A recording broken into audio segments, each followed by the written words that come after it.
Opération Foxtrot, quand l'État a brisé l'insurrection.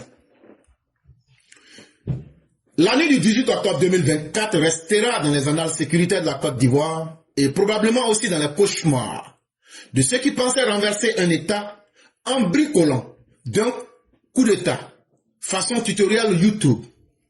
Ce n'était pas un incident de maintien de l'ordre, mais la tentative désespérée d'un groupe persuadé que la République pouvait se démanteler comme un meuble en kit.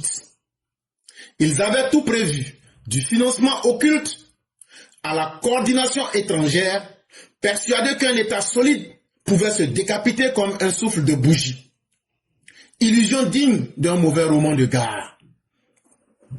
Vous avez vu la vidéo, puisque les gens n'analysent pas vraiment les faits. Les gens, quand vous êtes, la majorité des gens sur Facebook, TikTok, sont à la recherche du sensationnel. Waouh, il y a la vidéo, on a suivi. Très bien.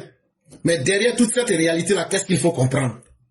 C'est à ce niveau de lecture que les esprits éclairés, ou même les esprits qui veulent se libérer de leur caverne doivent être poussés.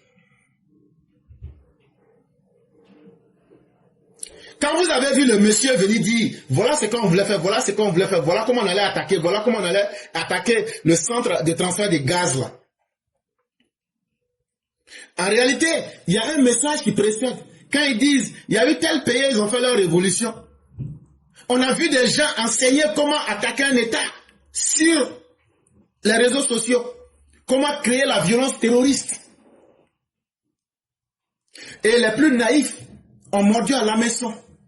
Si on essaye ceci, comme un kit qu'on va payer dans la compagnie Ikea, il suffit de revenir, tu prends les meubles, tu regardes un plus, on te dit partie 1, partie 2, tu mets là-dedans, tu fais ça, tu fais ça, tu fais ça, tu colles et puis ça passe. Comme si on peut aller, comme un kit prépayé, on vient, on dit comment détruire un État, et puis maintenant, voilà le kit pour pouvoir attaquer un État, comment il faut bricoler un pays, et puis maintenant, ils vont mettre ces pièces ensemble et ils vont réussir leur révolution. Mais n'oubliez pas que derrière tout ça, ils ont reçu du financement.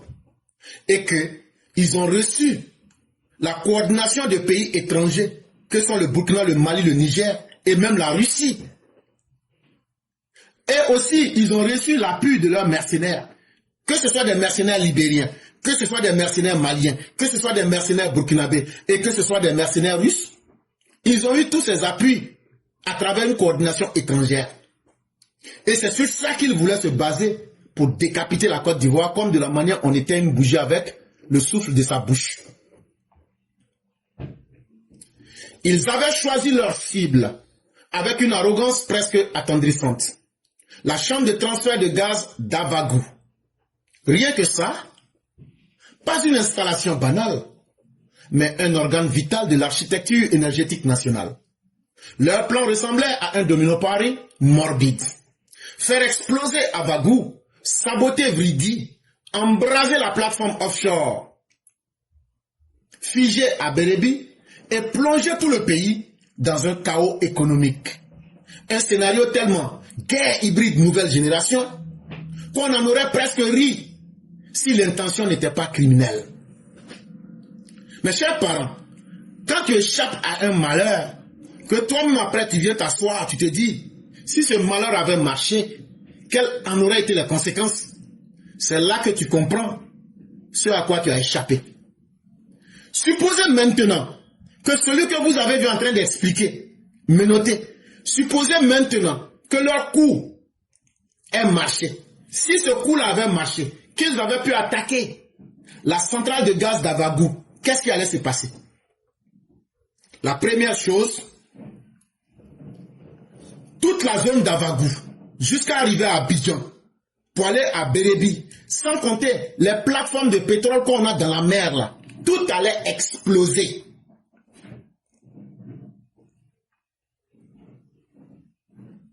Je dis bien, tout allait exploser. Et si tout ça explose, est-ce que vous calculez les conséquences de ce chaos économique? Sans oublier que Abidjan même serait aujourd'hui dans l'obscurité. Et de cette obscurité, les forces du mal auraient profité pour faire le maximum de morts possible. Attaquer la Maka et faire tout le désordre qu'ils avaient prévu. Transformer Abidjan en un Afghanistan, voire en un Somalie. Voilà ce que ces criminels avaient prévu.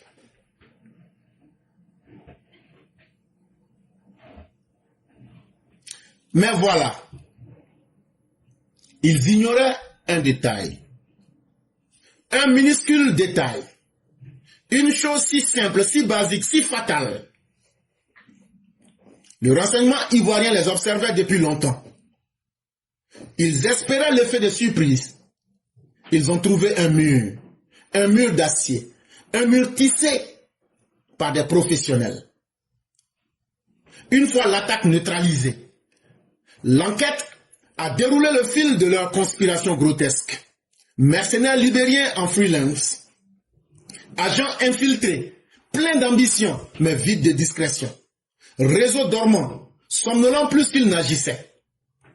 Et un coordonnateur jouant les apprentis sorciers avec Moscou. Tout a été identifié, noté, archivé, puis nettoyé de manière chirurgicale. Ce que vous ne savez pas dans cette histoire est que, en ce moment-ci, nous pouvons vous dire, avoir cette attaque qui paraît si banale, il faut regarder l'aspect dangereux s'il avait eu lieu. Mais depuis qu'ils ont entrepris ce mauvais commerce, sachez que les grandes oreilles ivoiriennes des services de renseignement les suivaient. Depuis le jour où vous avez commencé à vous attaquer aux caméras là, les gens avaient vos photos déjà. Parce que vous n'êtes pas intelligent. Vous pensez que ce sont les caméras là. Il y a encore papa et maman des caméras encore. Ça veut dire ce que tu peux faire là. Il faut bénéficier peut-être de l'invisibilité. Caméra que tu vas l'enlever là, quel que soit ce que tu vas utiliser là, il y a quelque chose d'autre qui te voit. Donc c'est quelque chose d'autre là. Il suffit de constater un événement là. On fait un retour en arrière là. On voit qui a fait ça. Et les gens vous ont laissé. Les gens vous ont regardé. Les gens ont dit, laissez-les pour qu'on voit jusqu'où ils veulent aller. Et donc depuis des mois, les gens savaient et les gens vous ont laissé avancer sur votre propre piste. Et les gens vous ont laissé pour vous tendre l'effet de surprise comme de la manière un mur peut tomber, un mur d'acier peut tomber sur un être humain de façon brutale. Ils ont été tellement neutralisés avec efficacité qu'ils n'avaient plus le choix que de dire leurs complices. Et qui sont leurs complices? Des mercenaires libériens, des agents de renseignement du Burkina Faso, du Mali, qui ont été pris la main dans le sac. Des agents de renseignement de ces pays-là qu'on a pris, qui étaient infiltrés en Côte d'Ivoire, ils ont été pris la main dans le sac. Ces personnes-là sont avec les autorités ivoiriennes en ce moment et en ce jour où je vous parle.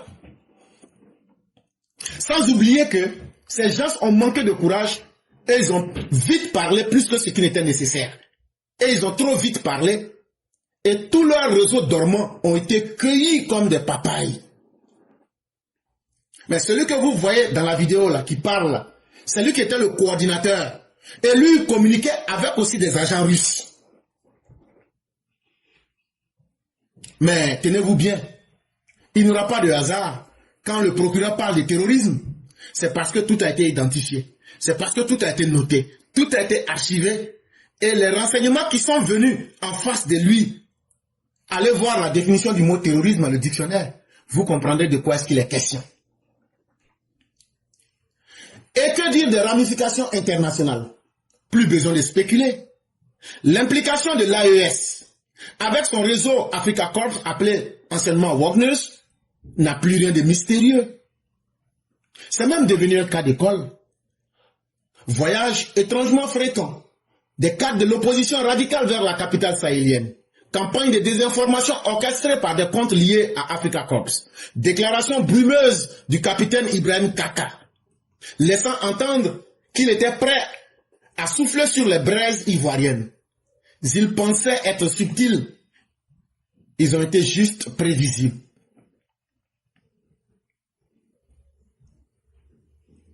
Voilà toute la réalité qui est en face de vous. Aujourd'hui, on aurait pu vous donner les noms, comme quelqu'un est en train de le dire ici, dans les commentaires. Je n'irai pas jusque-là, pour donner certains détails. Mais les faits sont ce qu'ils sont aujourd'hui. C'est devenu un cas d'école. Comment détruire les pays stables pour que l'instabilité puisse gagner toute l'Afrique de l'Ouest. Et on envoie un sale capitaine, un gros vaurien, venir jouer les chiens de compagnie des télévisions, venir ouvrir sa sale beuve renversée pour raconter des insanités. Un individu brumeux, visqueux, pour entendre des sornettes, et que lui serait prêt à aider ces personnes. Quand on a vu le PPAC envoyer Katina pour aller applaudir et créer ce terrorisme au-delà des frontières internationales. Voilà toute la vérité qu'il faut dire aux gens, aux autres. Le plan complet reconstitué révèle une ambition quasi totalitaire. Avagou n'était qu'un préambule. Il prévoyait aussi de prendre d'assaut le PPA appelé Maka, libérer les détenus violents, armer tout ce petit monde, s'emparer de la RTI 1 pour diffuser leur fiction révolutionnaire préenregistrée, puis marcher vers le palais présidentiel, une parodie de révolution copiée-collée depuis d'autres pays. Une imitation bas de gamme d'un scénario qui, ailleurs, a parfois fonctionné, mais ici en Côte d'Ivoire, pas encore. Et quand tu échappes à un malheur, tu peux t'asseoir et puis jouer les philosophes.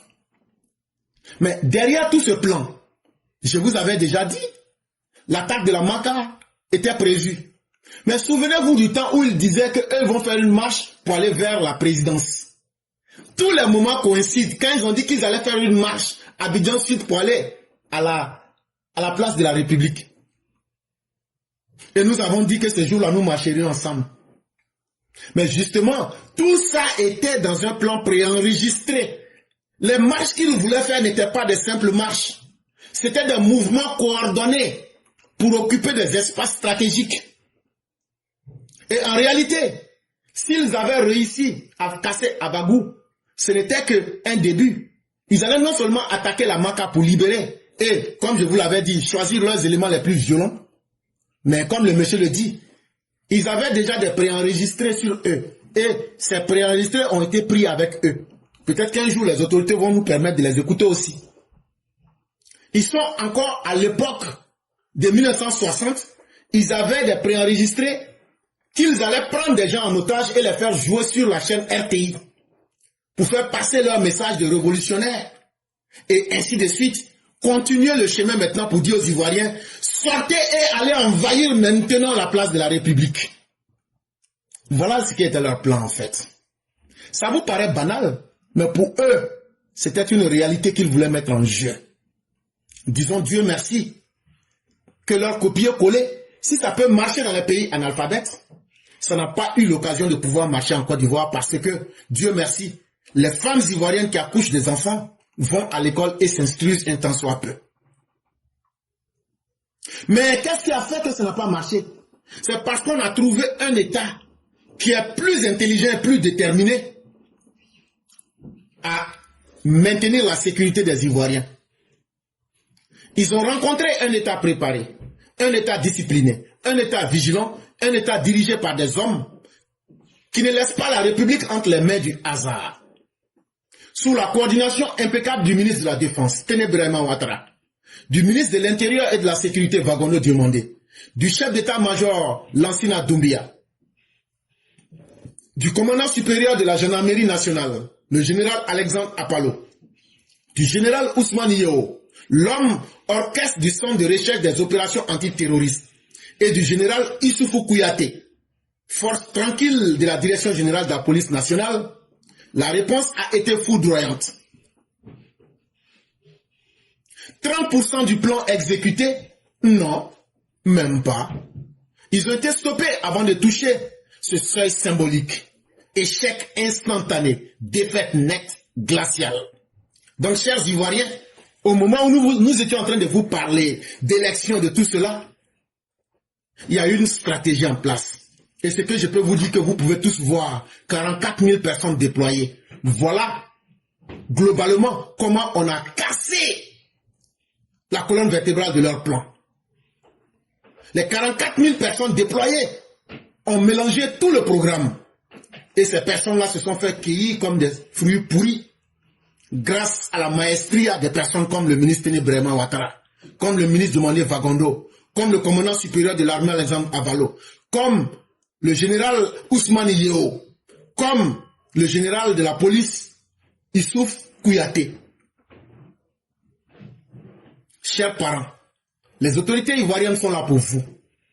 Ils ont cueilli ces personnes dans leur échec. Une défaite cinglante, mais dans un silence glacial. Et c'est ça qui fait encore le plus mal. Le volet judiciaire, lui, a ajouté un goût encore plus amer pour les conspirateurs.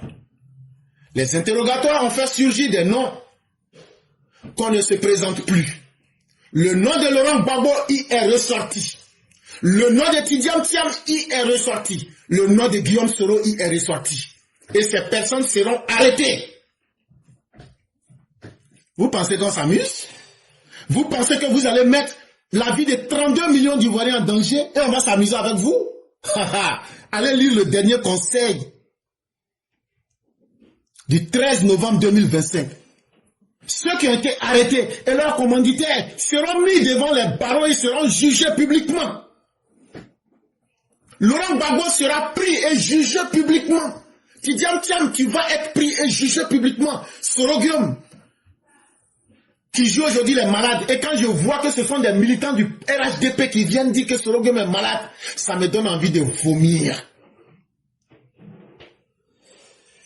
Chaque fois qu'ils ont essayé les coups les plus dangereux contre le pays et qu'ils échouent, ils arrivent à jouer avec votre esprit. Soro Guillaume est malade. Et tu vois, ce sont les militants du RHDP qui disent non, il faut avoir pitié, il faut sauver un homme malade. Mais tous ceux qui sont sortis pour attirer de la compassion, que Dieu fasse que la prochaine fois, là, ceux-là n'ont qu'à tuer vos parents. Quand ils vont tuer vous-même vos parents, là, on va voir si vous aurez de la compassion. Et donc, ceux qui ont été pris pour faire les interrogatoires, là, ce que vous voyez globalement, là, c'est pas toute la vérité, hein. Ils ont cité le nom de Gbagbo. Ils ont cité le nom de Tidjam Thiam. Ils ont cité le nom de Guillaume Soro. C'est pas toute la vidéo que les gens vous ont montré. Mais c'est la partie la plus amère. Quand on les a interrogés là, ils ont vu que c'est fini. Certains suspects les pointent du doigt comme les sources d'encouragement politique, les relais d'influence ou bailleurs de fonds. Et ceux qui ont été interrogés disent que c'est Laurent Gbagbo, Tidjam Thiam puis Soro Guillaume qui les encourageait politiquement, qui les ont influencés, et dans certains cas même, ils leur ont donné de l'argent pour faire ce que vous voyez là. Et leur déclaration passée n'aide en rien leur cause. Gbagbo se vantant de soutenir dans l'ombre les actions de ses partisans. Est-ce que vous n'avez pas vu ici Laurent Gbagbo, dans son émission avec Alain Foucault, dire que lui soutient les gens? Ce n'était pas seulement des soutiens dans la parole, mais Laurent Gbagbo aura le temps d'aller expliquer ce soutien devant des juges. Ce n'est qu'une question de temps. Et il n'y aura aucune pitié. Laurent Gbagbo ira s'expliquer. Vous n'aurez pas la même chance que Bédié.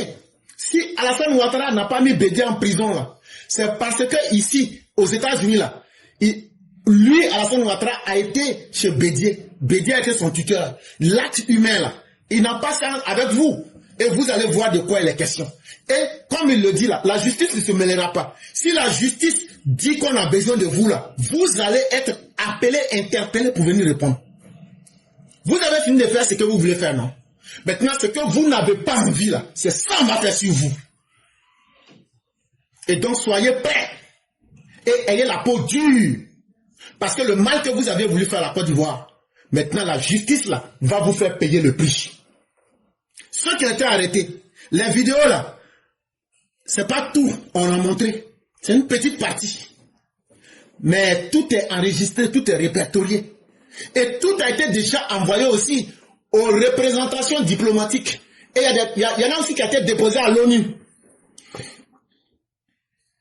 Donc là, personne ne va fuir.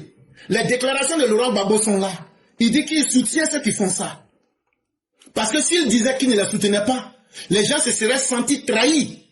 Et donc, même s'il n'a pas dit que c'est lui qui l'a fait, mais en soutenant, les gens disent qu'effectivement, il nous a soutenus en tant qu'un relais politique, en tant qu'un relais d'influence, et ils nous ont donné de l'argent. Et les déclarations de Laurent Gbagbo sont là pour corroborer cela. Gbagbo qui se vante dans l'ombre les actions de ses partisans. Laurent Gbagbo, on a des gens à côté de toi là. C'est que les mauvaises choses que les gens ont fait, et puis tu te vantais là, ils ont enregistré, puis ils ont remis.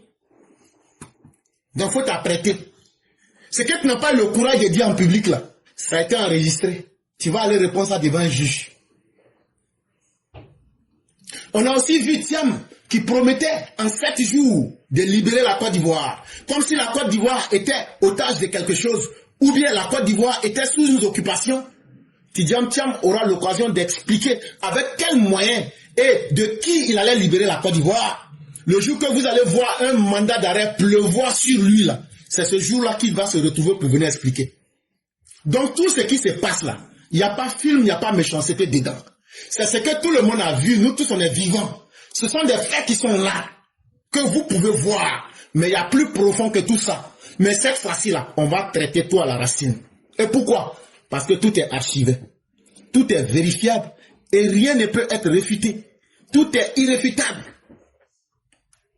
Et désormais inscrit noir sur blanc dans les procès-verbaux d'une tentative de coup d'État. Une frontière a été franchie, celle qui sépare l'opposition politique de la sédition pure et simple. Non seulement c'est un coup d'État inspiré par des méthodes de djihadisme et de terrorisme qui vont au-delà des frontières ivoiriennes, mais aussi avec l'implication de plusieurs acteurs. Mais tous ceux qui ont été cités dans les procès-verbaux, le nom de Gbagbo ressort, le nom de Tidjam sort, le nom de Soro sort. Vous n'avez fait que compliquer votre cas. Et c'est pourquoi quand je vois des petits plaisantins du RHDP s'asseoir pour dire on est en train de faire une négociation, oh, Soro n'a qu'à rentrer, oh. Je regarde, je ris, je dis vous ne connaissez rien. Et Dieu merci que votre ignorance soit une bénédiction pour vous. Ne cherchez pas à comprendre la réalité.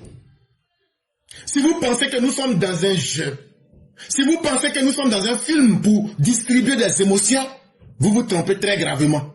Si vous n'êtes pas conscient de vos propres vies, et si vous n'êtes pas conscient que nous sommes en train de protéger un pays, vous vous amusez et vous vous mettez dans un rôle qui, si vous ne faites attention, les gens qui sont sur la plateforme en train de copiner avec les soroïstes là, un jour là, ces soroïstes sont tellement maudits, ils vont vous citer dans leur plan.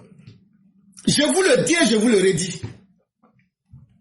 Tous ces sites-là où les gens font la promotion des soroïstes, est-ce que vous m'avez une fois vu dessus?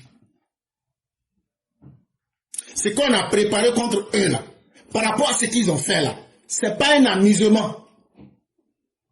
Donc c'est pas après avoir échoué à attenter à la vie, à la sécurité de la nation, que vous allez devenir leur relais. Si vous le faites par ignorance, mais sachez que eux ils veulent vous utiliser pour vous mettre dans leur jeu. Et s'ils vous citent, on va vous prendre, hein. Est-ce que vous ne voyez pas, il y a des gens qui sont RHDP, on les attrape et puis on les met en cabale là. Vous pensez qu'on est là pour réfléchir? Vous pensez qu'on est là pour les sentiments? Même si tu veux être le fils d'Alassane Ouattara, si ces gens-là citent ton nom là, on va t'appeler comme de la manière dont ils ont cité le nom de Gbagbo là, comme de la manière dont ils ont cité le nom de Chakadjan là, comme de la manière dont ils ont cité le nom de Soro Guillaume là. Si on cite ton nom dedans là, faut pas dire j'étais vidéoman, hein. On va te prendre, t'attacher et on va te mettre dans le même lot et tu vas te défendre devant la justice. C'est pas simplement une histoire de vidéos, hein. Et effectivement, pour vous qui ne le savez pas, toutes vos vidéos sont suivies. Tous ceux qui font vidéo là, même les gens qui interviennent, tout est analysé. Et tout est répertorié. Et donc ne soyez pas surpris un jour, si vous vous retrouvez dans une situation où vous devenez la victime de vos propres ignorances. C'est un choix que vous avez fait. Le choix de vouloir avoir du monde, le choix de plaire pour avoir de l'audience là, ça va vous coûter très chèrement. Et le procureur était sorti pour vous avertir. Quand vous permettez à des gens qui sont des malfaiteurs, qui viennent lancer leur message sur vos plateformes, tôt ou tard demain là, si ces personnes-là vous citent comme des relais là, on va vous prendre. Il n'aura pas à faire de dire que j'étais RHDP.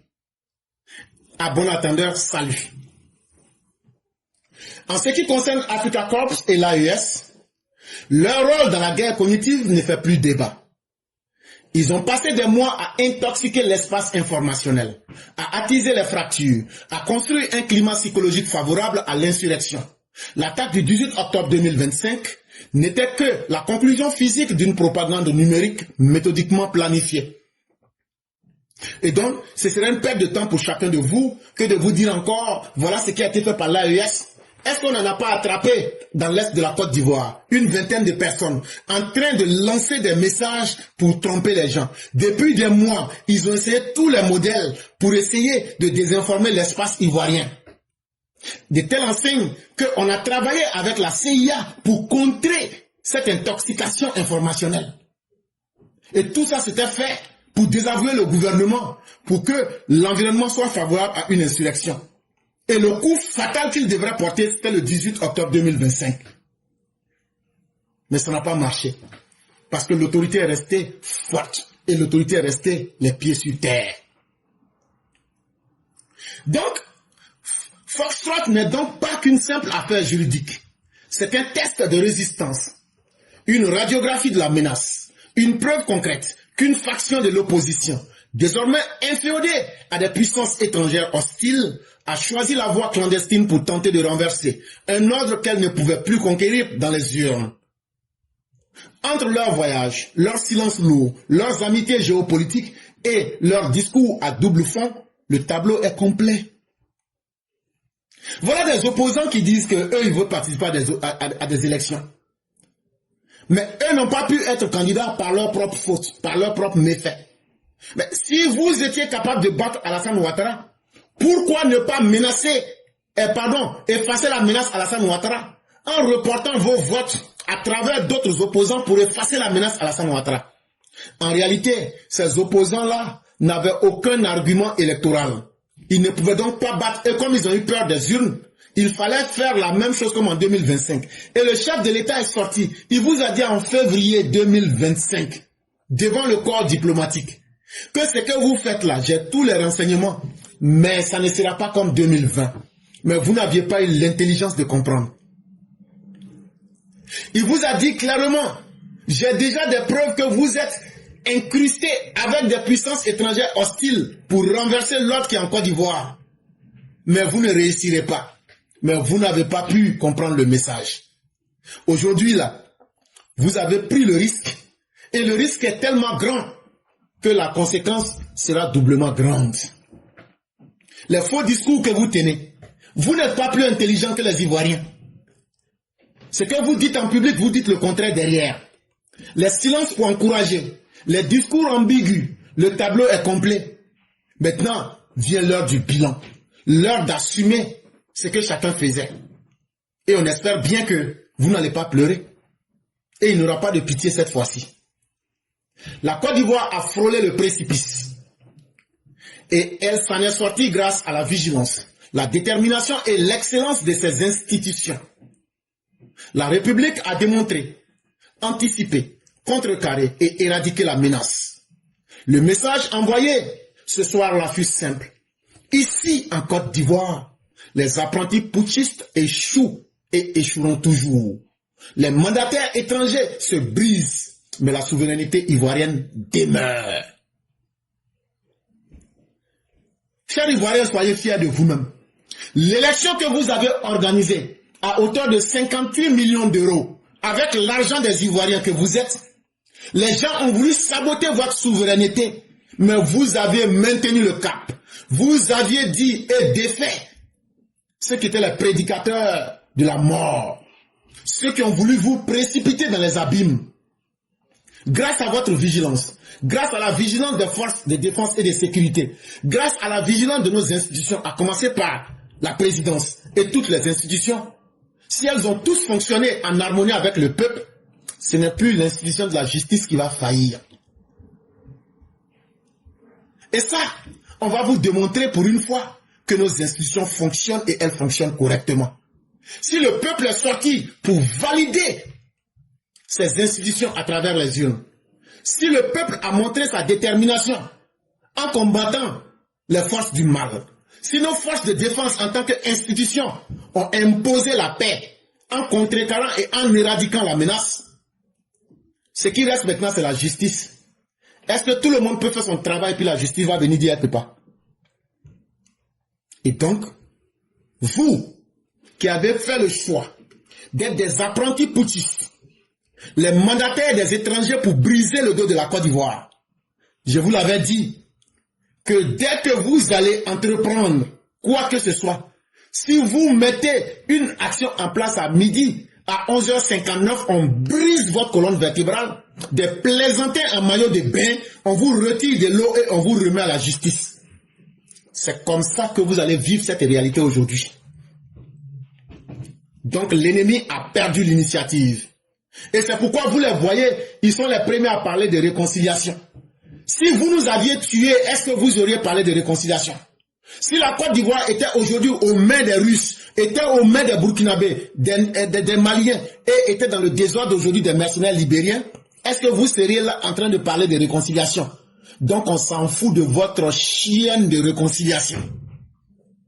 On s'en fout de votre chienne de réconciliation. Et tous ceux qui parlent de réconciliation sont des chiens. Je le dis et je le répète. Tous ceux qui parlent de réconciliation sont des chiens. Et le président nous a dit de prendre des cailloux pour vous limer. Et la justice va vous limer avec vos chefs. Vous aviez entrepris quelque chose. Vous aviez perdu le contrôle. Ça va se retourner contre vous. Parce que c'était un combat. Dans ce type de combat-là, ce soit une seule chose. Soit tu gagnes ou tu perds tout.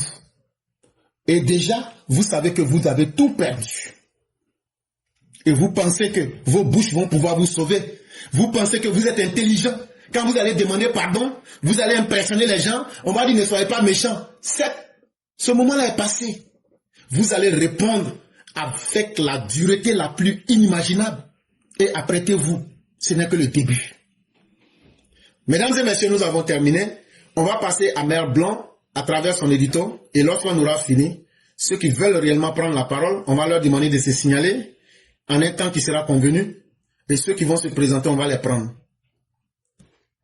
Bonjour Éclaireur pour Vérité, bonjour à tous mes condisciples de la digne classe Éclaireur pour Vérité. Mon édito aujourd'hui a pour titre « Les suppôts de Satan ». Ils ont choisi de faire allégeance à leur Dieu dans leur monde misérable où ils se font aider de Libériens dans l'intention de semer le chaos. Un monde tellement faux qu'ils n'arrivent pas à s'accommoder au vrai. Leur motivation, l'argent roi bien sûr. Ils investissent en fracassant des vies humaines pour espérer un retour sur investissement chiffré en milliards de nos francs. Un commerce macabre qu'ils trouvent parfaitement normal. Pour eux, le pouvoir n'a qu'une seule valeur, le gain. La preuve, Babo Laurent a braqué une banque. Quant à Tidiane Thiam, celui-là ratisse large autour de lui. Par exemple, il ne paye pas d'impôts en Côte d'Ivoire, un pays qu'il veut gouverner. Mais pas que. Vous savez ce dont il a été capable de faire? Il ira jusqu'à garder par devers lui le solde de tout compte de sa servante. Et oui, sa bonne. Voilà des exemples de faits dignes de parfaits gangsters. Bref, nous, EPV, n'avons qu'une seule doléance, les stopper net en soignant le mal à la racine et en mettant hors d'état de nuire leur mafia satanique. Il est quand même question de roquettes, de projets d'incendie qui, s'il avait été possible, auraient durablement mis à mal le pays tout entier. Comment ont-ils pu prévoir un tel désastre pour un pays qu'ils prétendent aimer? Que justice soit rendue, une justice vraie, celle du Dieu universel. Merci et à bientôt. Merci infiniment à Mère Blanc, qui, comme par télépathie, a fait la conclusion. Et je ne peux que dire merci. Et chère mère, justice sera faite. Et c'est pourquoi tous les esprits qui veulent véritablement la justice, non pour obtenir ce qu'ils veulent, mais pour obtenir la vérité, on doit encourager nos autorités. On doit encourager le procureur. On doit encourager le chef de l'État. On doit encourager nos forces de défense et de sécurité qui sont au four et au moulin. Et quand on regarde notre chef de l'État qui donne instruction que les choses aillent plus vite et qu'il dit arrêtez et mettez à la justice ceux qui sont les auteurs et leurs commanditaires, ça veut en dire beaucoup. Ça veut dire les babos, les chakadjans, les soros là. Vous serez cités. Puisque dans les rapports déjà vous êtes cités. Ceux qui ont été interrogés ont cité vos noms. Tout est déjà là. Et ne criez pas. Parce que vous avez fini de faire ce que vous avez là. Ce que vous avez dit là, tout est déjà déposé dans les ambassades. Comme je l'ai dit. Et la justice va suivre sa route. Sans état d'âme. Et surtout la justice va prévaloir. Parce que ce qu'on a fait en 15 ans, les gens l'ont interprété comme de la faiblesse. On va vous montrer à partir de ces 5 dernières années qu'on peut appliquer une justice pour que chacun connaisse sa place dans ce pays.